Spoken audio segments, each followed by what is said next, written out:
Company cultures and leadership, those are terms that are more often associated with corporates.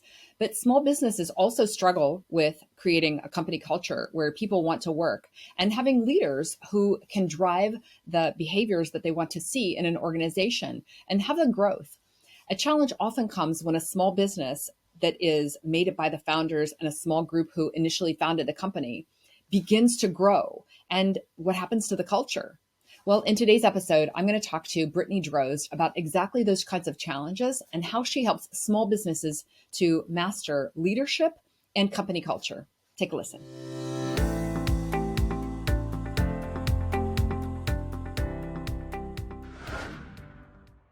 Hey, it's Samantha Hartley of the Profitable Joyful Consulting Podcast. This season, we've been talking about the drivers of consulting businesses. And today, I wanted to talk about other factors that can impact small businesses. We may feel like we're a little too small to have a culture, but really every business has a culture and leadership is relevant to all of us. So my guest, Brittany Drozd, is going to talk about her work with small businesses. And you may find that it's work that is relevant and similar to your work.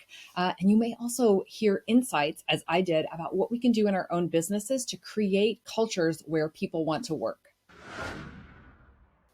Brittany Drozd empowers agency owners and marketers to become confident leaders, build better teams, and catalyze culture change. She hosts a weekly podcast, Eye Openers, to share stories of overcoming challenges in running a small business and capitalizing on your best opportunities.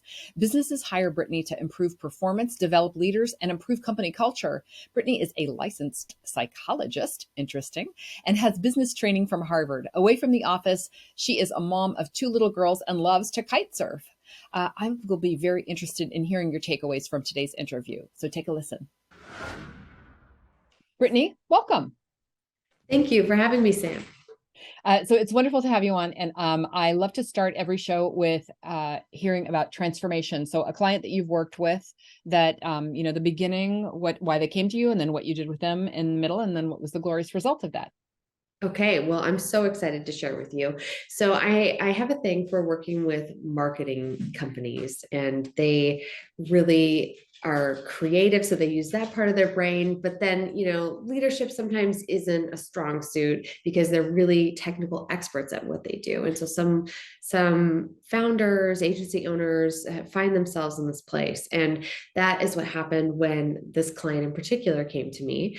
And he was really struggling, just feeling overwhelmed, had lots of opportunities. So they were growing, but couldn't bring people on, develop them, grow them in a way that was really representative of the company he truly wanted to build. So he was a true visionary, which is what I get when I work with these agency founders. They really have a strong vision, and that's an important first step. But if you don't know how to get people bought into that vision, then you will really be struggling with, grappling with having it and the disparity between where you're at and where you want to be. That can really be frustrating for people. So that's where I found this guy, and we came in and just really uncovered the importance of that alignment for him, from how he wanted to show up in his business, who he wanted to be, and what those strong values were that he held, and how they needed to not just live on a piece of paper somewhere, even if it was coolly designed like they have, in their agency, but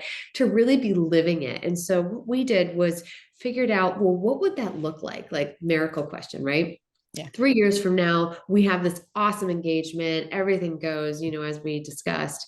What does it look like when you live those things? And he was able to really tell me about that. Mm-hmm. And from there, we built out a process that would help him become a much more confident leader, help him take risks, but in a way that was stratified, that he could manage that level of uncertainty. Because as you go up and become more of a leader and step away from some of those individual contributor roles, you are tasked with doing things that don't have such a clear path, or you're not really certain about. And that can be really scary, but there's ways to go about that don't have to be as scary. So we really leaned in, and he was able to create this beautiful culture that was really reinforced by the rest of his team. There were these little awards he gave people that were representative of the organization. Peers were congratulating each other, which is what you always want to see. They had really cool artifacts that became part of the culture and were really meaningful to people. And then, they made it through COVID extraordinarily because of the way people wanted to show up for each other, because of the relationships they had built and the greater community and culture that was representative of the organization. And I still work with them because they felt what we did was so valuable, and they understand that it's not a one and done. Leadership and culture building is never a one and done. It's a journey. And now we're at a phase where we maybe don't meet as often, but we're always checking the temperature of leadership and in the culture, and looking for opportunities to make it even better. And I'm just really lucky to have been a part of that. It's amazing. I really love taking something that is kind of it's kind of a fluffy concept, culture and leadership and values, like a lot of that stuff. It's like, what does that really mean once it's externalized? And so I hear you really kind of like turning that into something that we can look at. And I love the awards. I think we just don't do nearly enough celebration of all of the things that we want to mark and have happen in our businesses. When you talk about like kind of ongoing culture work and ongoing leadership, like what are the kind of the highs and lows of that? Oh, sure. So the lows are often when I get the phone call or the email that comes through that says I need help. And that feeling is overwhelm, frustration, feeling like maybe members of the organization aren't as engaged as you'd like them to be, and therefore not as productive. And sometimes that even looks like lower revenue than you've had in the past. And it can be a symptom of employees not being at their strongest. And that happens for a lot of reasons. But people often look at the symptom and decide, that correlation is causation, when that's not the case at all. Humans are so dynamic and complex, and we really have to go in and figure out, okay, what is this related to? What's causing it? And create strategy from there. So what's an example of something that can cause a problem in a culture that maybe shows up, not the symptoms of it are like show up one way, but actually it's the cause of it is something very different? Sure. So oftentimes it's a bad leader. So somebody who is hyper focused on an objective goal, or maybe some metric that they believe is really central to the health of the organization, and they do it at any cost. They are not concerned about the humans in the room, and that so sometimes in sales, right, that might look like you have to hit your number or else, right, and so that fear mongering, like leadership by fear or command and control style of leadership, is really so outdated. And the way that the access to information and the choices people have now, it's not going to work. You're going to lose talent, and that's quite expensive for an organization. Absolutely. It's funny you say command and control. It makes me laugh because I've just heard other people say that, and I feel like I'm so far away from that. But I hear my clients use those terms like that doesn't work. Are we still doing this patriarchal thing, Brittany? Yeah, Like we are in it. And I heard this example the other day of somebody talking about their female boss, and how did they, why were they experiencing something like that from her? And it's like, well, she's in that system too. She might identify as a woman, but she's still like a victim to the system. Mhm. And she's trying to survive in it. And so we have to look at this from a much bigger scale. We have to look at it, from the top, and how do we make changes there? And you as a leader in your own organization, or someone of influence, and influence happens at all levels, you can choose to do this differently. You can choose to elevate people who, treat others kindly. You can choose a different style of leadership, because guess what? They're actually more effective. And when people see you driving, effective change in the organization through a way where that actually promotes empathy and kindness and compassion, consideration, those things actually drive employee engagement and performance, which is the business case for it. And you might get promoted too, and actually get more visibility. And that's how we can drive this change. This is what I love is like the all of the studies show and the evidence shows that way is the wrong way to get anything done. And so many of my clients are working in like trying to bring in more, I would call them feminine essences, which is like, support, collaboration, sharing, coaching, those kinds of things as ways to get things done. Empathetic leadership. So why do you think that doesn't get traction as much as this just like, bang people on the head kind of style of leadership? I mean, I think that for certain groups of us, like I'm obsessed with organizational culture. So I'm reading a ton. I'm looking at all that research. I'm understanding what sticks. But for most people, that's like not their thing, And so it's understandable that not everybody knows that that actually doesn't work anymore. You'd have to go seek that information out. And that's what's broken about it, Uh-huh. that you'd have to go do your own work to figure that out. And the way that I look at it is it's actually not our natural state. It's not our Mm-hmm. natural state to go be mean to each other. It doesn't work. It doesn't create successful communities of Mm-hmm. people where we have the self-preservation. So I always bring it back to Yeah. what are my basic human drives and where am I at my base state, and what makes the most sense there, because behavior change is so hard, and so we want to actually shrink the change. We want to ask people to make the smallest amounts of change possible in order for it to be sustainable. So when people are coming from this challenging leadership place with like a micromanager or command and control, asking like what's that one smallest change. So if we can ask them to track differently, or hey, maybe even doing that sandwich feedback of let's say Mm-hmm. something kind, give a positive reinforcer first before we give criticism. Just shifting it little bits at a time can really make that change. But really examining like they don't want to be treated that way, and stopping them in their tracks with that, like, well, what's your base state? Is this how you talk to people at home? It's Yeah. often not the case, Yeah. right? They show up differently, and so kind of highlighting that disintegration of these two selves, that's not a Mm-hmm. natural state. Right. And it seems like it's a stress behavior, and then they've gotten into a stress situation, and then a stress behavior has become a habit. I know that that's kind of what has happened for me and a lot of people that I know. Like the years of struggle as you're building your business, you're in a lot of stress behaviors, and then you stay in those habits. And even when your business is kind of flourishing, it's hard to kind of like let the foot off the gas and be like, oh, now I'm going to try different behaviors because I'm in a different place. I feel like they just get trapped in the stress behavior. Completely. And people do what works for them. So oftentimes what got you to this level Yeah. will get you to the next level. So maybe, grinding out and doing those 12-hour days, and really being on people to make sure things got done when the organization was small, and they didn't have a lot in the bank, that got them to this next level. So it's hard for them to release those old Mhm. behaviors that won't serve them anymore. Yeah. You're completely right about that. Just the coping mechanisms that no longer are apply to this situation. So I'm wondering about the difference, because what about size clients do you tend to work with? So I find that I am most effective with organizations that are in that 5 to 20 million range. They have Hmm. about 5 to 50 employees, and that might seem like a big range, but really they're small enough that they can still make change fast. Like they can make quick decisions, which ultimately leads to a successful engagement. But they're big enough that there's enough people in the organization that we can help implement that change. So they're not like Hmm. a 1 or 2 person shop. Right. Amazing.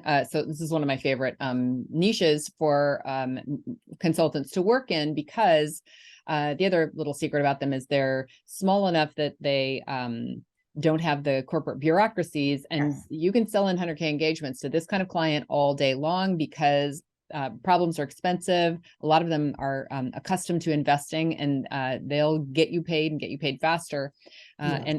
and will invest in people. So what do you notice is unique to the cultures in this size of company? So they're at an interesting inflection point, because usually the founder is still there Hmm. at this level. And that brings with it its own set of positive and challenging things. But it's somebody there who's super involved, who holds the like institutional knowledge of the entire history of the organization. And they have a really strong vision that you're usually still working towards.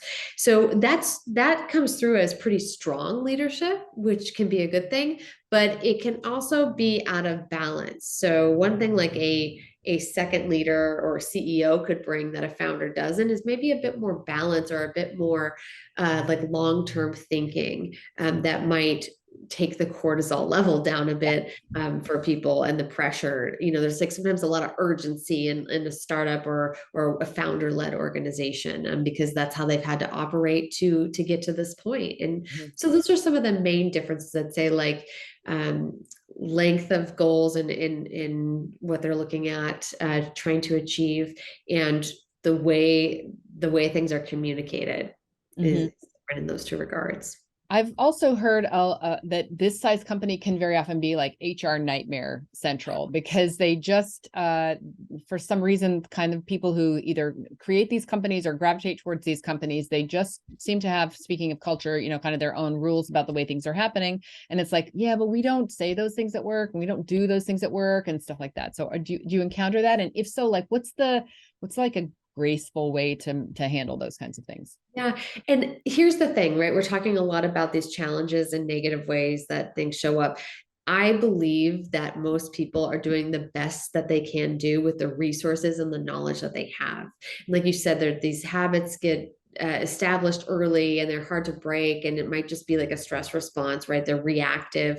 But what I'm trying to do is create that thinking space between stimulus and reaction to give them like tools and ideas for more thoughtful response or more strategic response that aligns with their values or the goal they're trying to achieve or the culture they're trying to create with their team members. Like that's where that opportunity exists in each one of these individual conversations. So trying to slow it down enough to change that. But I just veered off course a little bit of your question. Give it to me again. Well, I mean, you're not, I appreciate you saying that, of like, let's assume people are trying. HR. I was talking about the HR nightmares, because that's what, people are trying. And that sometimes people are like, oh my goodness. Yeah. So it often happens when it's the covert policies and behaviors that run the organization. So there's the overt culture, which is like, here's your handbook. This is who we are. This is our mission statement. This is what we do.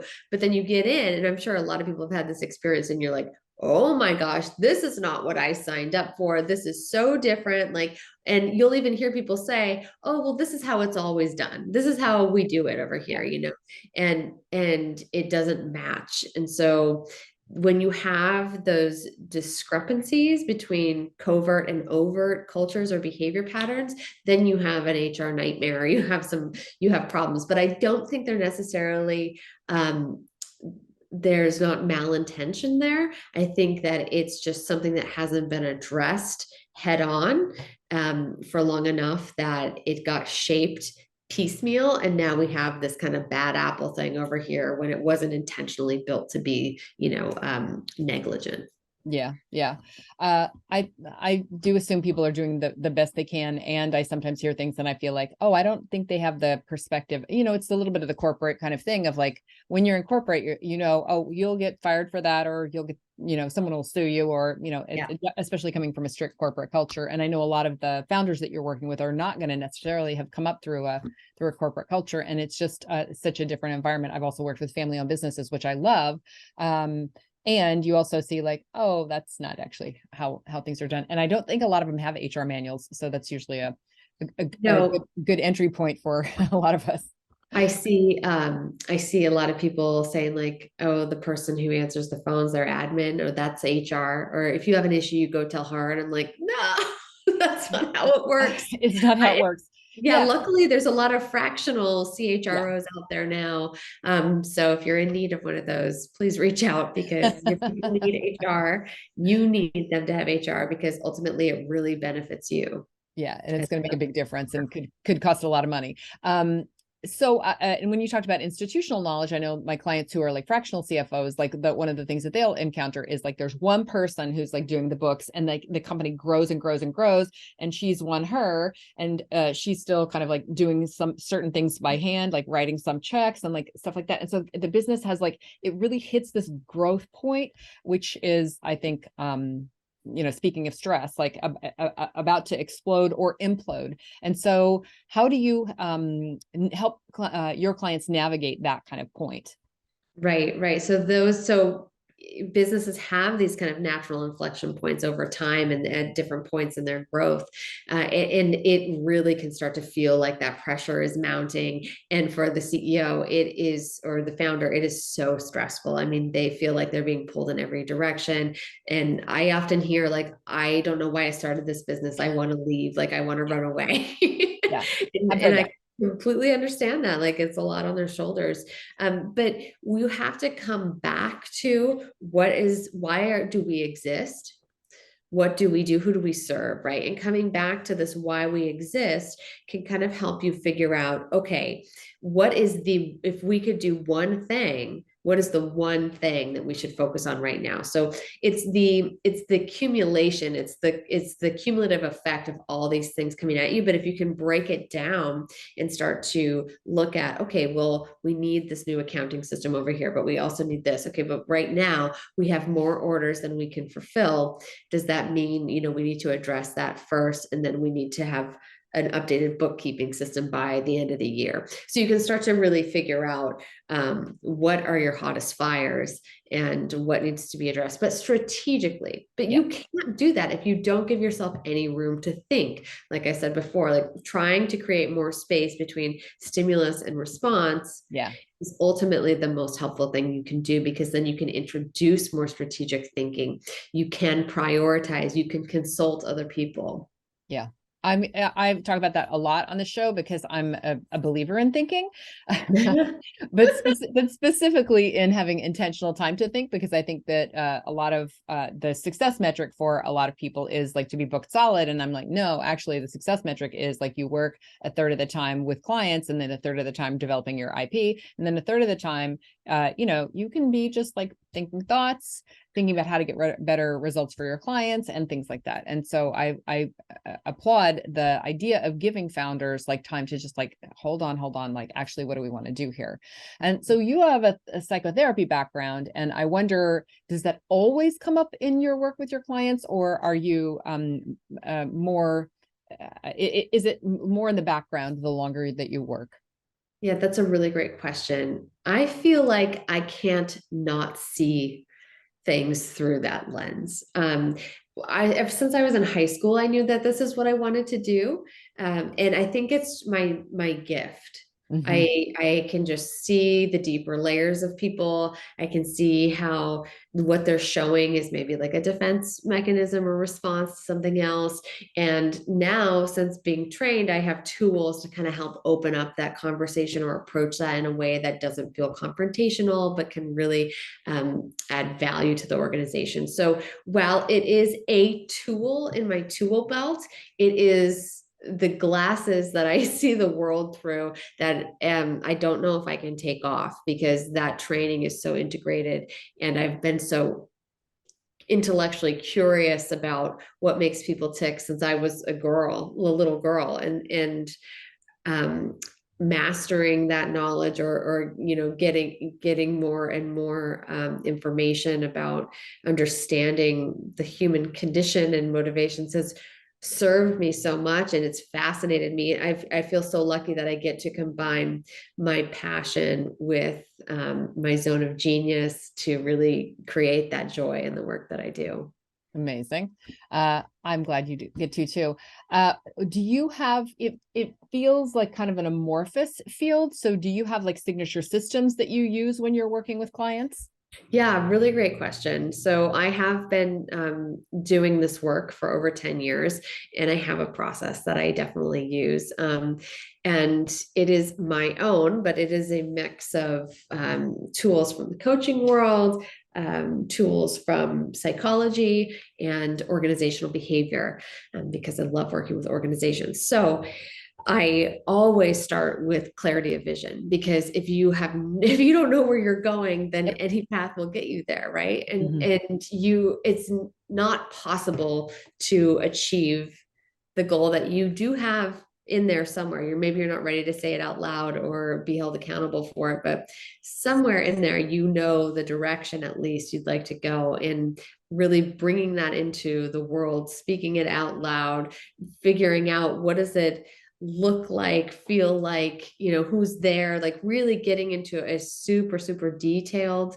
articulation of that vision is the absolute first step of the process, even if it's as simple as building out a new revenue stream for your organization. Like, it doesn't have to be some like fantasy dream life that you get, down the Yeah. road. It can be much more closer to home and short term. But that's definitely the first step. And then I do a lot of behavioral work.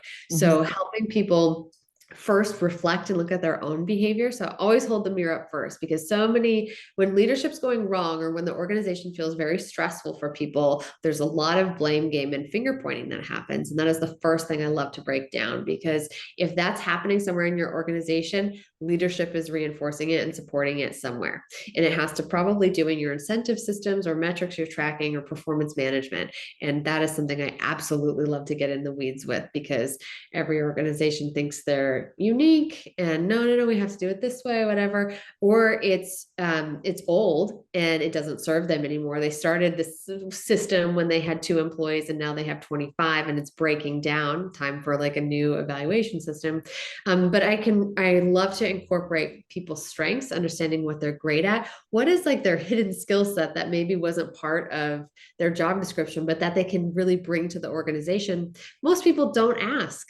Yeah. And most people, and 95% of organizations don't keep an inventory of this kind of stuff. So Uh-huh. what's really fascinating and something new I've been doing is helping organizations build out this inventory of skills that maybe aren't so apparent, from that person's current role, but you can really benefit from down the road or on a specific project or whatever. And so trying to just see people beyond their current role and what they can bring for the organization, because ultimately that serves them too. People want to live in that zone of mastery, and Absolutely. you can help them do that. I love that idea. It reminds me of how like an actor will have on the actor's bio, like, other skills they have, like plays the saxophone. And Yes. then, a few Yeah. years from now, they'll be in a movie playing the saxophone. It's like, oh, turns out, was that a coincidence? No, it's not a coincidence. But more practically, when I bring people onto my team, I always ask them, I'm hiring for a specific role, but what is a gift of yours that I would be crazy not to have you do for us as well? And then it gives me, it tells me, opportunities that maybe that's a thing that we aren't even doing, or I'm like, wow, interesting. Now I have a backup for somebody who's doing that, or somebody might want to take over that role. So I think it's always good to know those kinds of things. Yeah, really great question.